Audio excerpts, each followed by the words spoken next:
As he watches over his cattle, 50-year-old Albert Waweru's pride is evident. In the farm, the greenhouses. 50 cows inhabit his 2-acre piece of land here in Kasarani, just 10 kilometers from Nairobi's central business district. His successful herd hails from humble beginnings. It all began with a donation of a 6-month calf from his uncle 5 years ago. This is where I started my farming. I started with this unit here, and I started with 1 calf.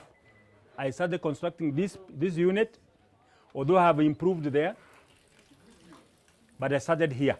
It is this place that has grown to a 50 herd of cattle in number.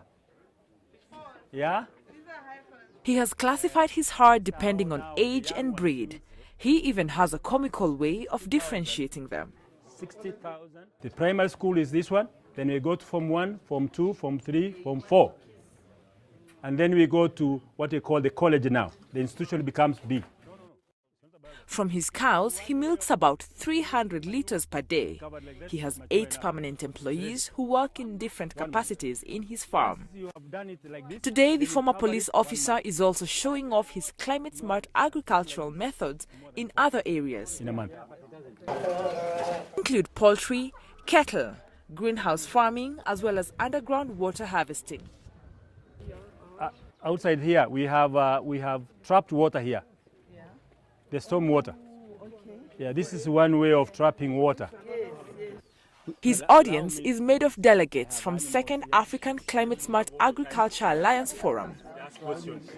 It took place at Safari Park Hotel in Nairobi, Kenya in October 2016. Reacting to the performance. The first one took place in Addis Ababa, Ethiopia in 2015.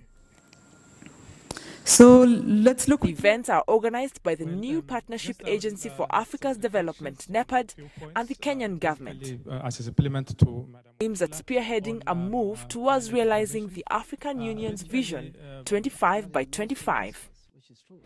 The African Union's 23rd summit in Malabo, Equatorial Guinea, held in 2014, the heads of states made a commitment to ensure 25 million smallholder farmers in Africa practice agriculture by 2025. Director of Programs at NEPAD, Estherine Fotabong, believes there is no better time than now to talk climate-smart agriculture.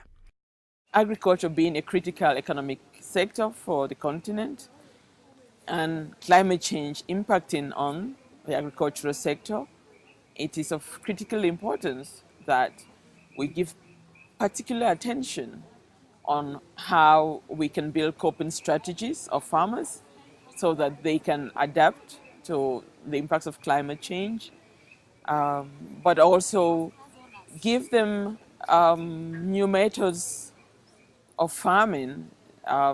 They can also contribute in reducing carbon emissions. Global warming is a culprit of the current climate change disaster and has seen planet Earth experience higher temperatures, rising sea levels, reduced rainfall, desertification, heightened drought seasons, and more. Good. This distressing state of event has prompted Albert to take matters in his own hands. The 2 tanks are reservoirs, just in case. If that house, we can make use of that. So, He uses his water to feed his animals and to irrigate his crops. For farmers not as fortunate as Albert, the effects of climate change have caused low farm inputs, posing a food insecurity challenge.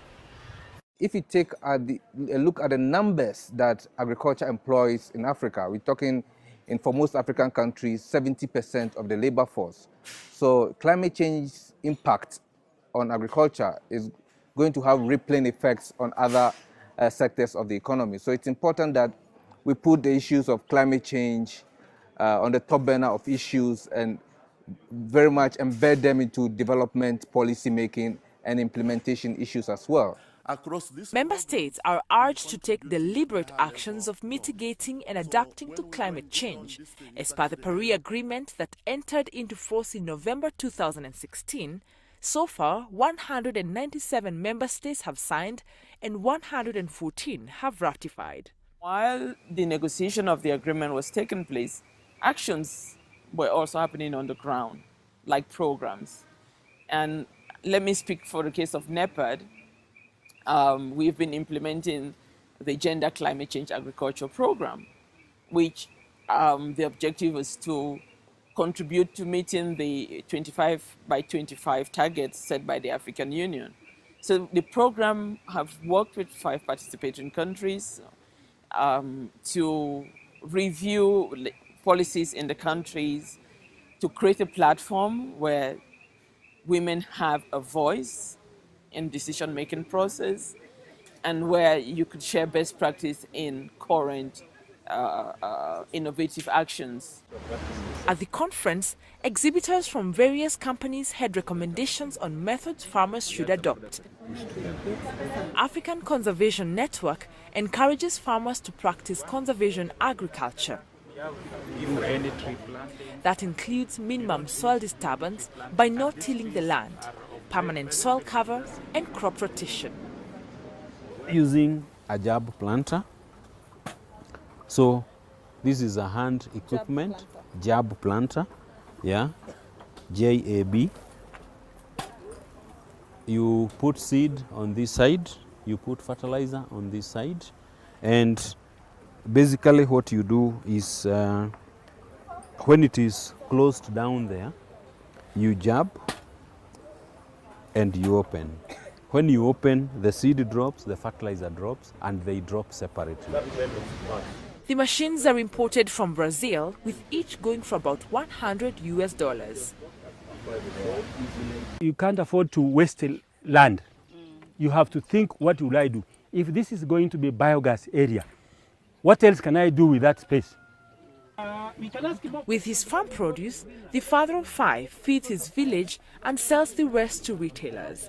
He hopes that his efforts will contribute towards making Africa food secure and to becoming the breadbasket of the world.